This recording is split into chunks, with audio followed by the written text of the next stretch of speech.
আসসালামু আলাইকুম। সবাই কেমন আছেন? আশা করি সবাই অনেক ভালো আছেন। আজ আমি আপনাদের নিয়ে যাব প্রকৃতির খুব কাছাকাছি অসাধারণ একটি পার্কে। আজকের এই পুরো ভ্রমণটা একটু বেশি স্পেশাল হতে যাচ্ছে, কারণ এখানে যেমন আছে আরামদায়ক সব বসার জায়গা, তেমনি আছে বুনো সব দৃশ্য। তবে ভিডিওর শেষে আপনাদের এমন একটা দৃশ্য দেখাবো যা দেখে আপনাদের মন ভরে যাবে, যেখানে মানুষের সাথে মাছের এক অদ্ভুত ভালোবাসার সম্পর্ক ফুটে উঠেছে। চলুন শুরু করি। কথা না বাড়িয়ে আমার সাথে পুরো পার্কটি ঘুরে দেখা যাক। পার্কে ঢুকেই মনটা একদম ফ্রেশ হয়ে গেল। চারপাশে সবুজের কি সমারোহ, পাখিদের কিচিরমিচির শব্দে পুরো পার্কটা যেন এক অন্যরকম ছন্দে মেতে আছে। শহরের ইট পাথরের দেয়াল আর গাড়ির হর্নের শব্দ ছেড়ে এমন শান্ত জায়গায় আসলে মনে হয় যেন নতুন করে প্রাণ ফিরে পেলাম। চলুন ভেতরে গিয়ে দেখি আর কি কি চমক অপেক্ষা করছে আমাদের জন্য। এখন আমি পার্কের মূল রাস্তা দিয়ে হাঁটছি। রাস্তার ঠিক দুপাশেই দেখুন কত সুন্দর সারি সারি ফুলের বাগান। নাম না জানা কত যে রঙিন ফুল এখানে ফুটে আছে।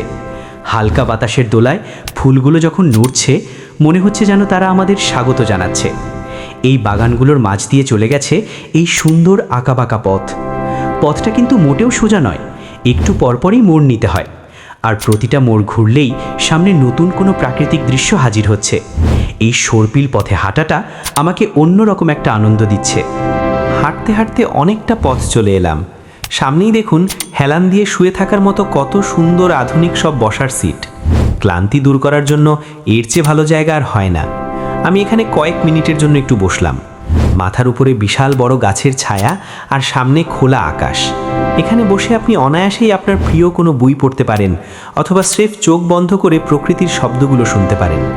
বাতাসের ঝিরঝিরে শব্দ আর এই আরামদায়ক সিট সব মিলিয়ে দারুণ এক প্রশান্তি। বিশ্বাস করুন, এখান থেকে আর উঠতে মন চাইছিল না।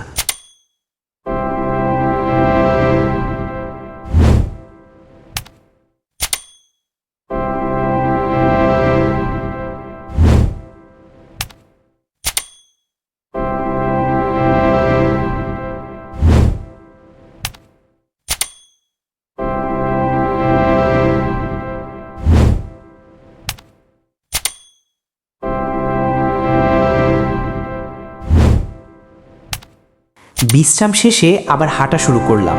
একটু সামনে এগোতেই চোখে পড়ল একটা বিশাল খাঁচা, আর তার ভেতর দুষ্টু এক বাঁদর। ও একদম খাঁচার কাছে চলে আসছে দর্শকদের সাথে মজা করার জন্য। ওর এই চঞ্চলতা দেখে যে কারোরই মন ভালো হয়ে যাবে।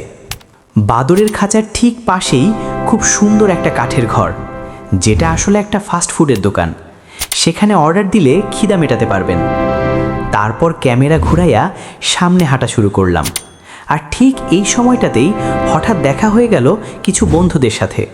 কুশল বিনিময় করলাম। ভাবাই যায় না যে এই নির্জন পার্কে তাদের দেখা পাবো। ভ্রমণকে আরও মধুময় করে তুলল।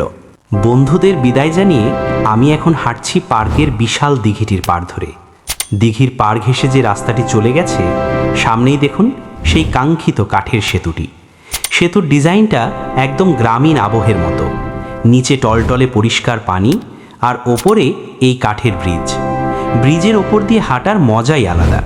সেতুর মাঝখানে দাঁড়িয়ে চারপাশটা একবার দেখুন, মনে হচ্ছে যেন কোনো পটু যত্নে এই ছবিটা এঁকেছে।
অবশেষে অনেকটা পথ হাঁটার পর আমি এসে পৌঁছালাম দিঘির ঠিক মাঝখানে তৈরি করা এই ঘরটিতে। এখান থেকেই দেখা যায় সেই জাদুকরী দৃশ্যটি। দেখুন, আমি যখনই একটু রুটি বা মাছের খাবার ছিটিয়ে দিচ্ছি, শত শত মাছ কিভাবে পানির নিচ থেকে একযোগে ছুটে আসছে। গোল্ডেন, নানা রঙের মাছ। এরা এতই চঞ্চল যে মনে হচ্ছে এরা মানুষের ছোঁয়া পাওয়ার জন্যই যেন অপেক্ষা করে থাকে।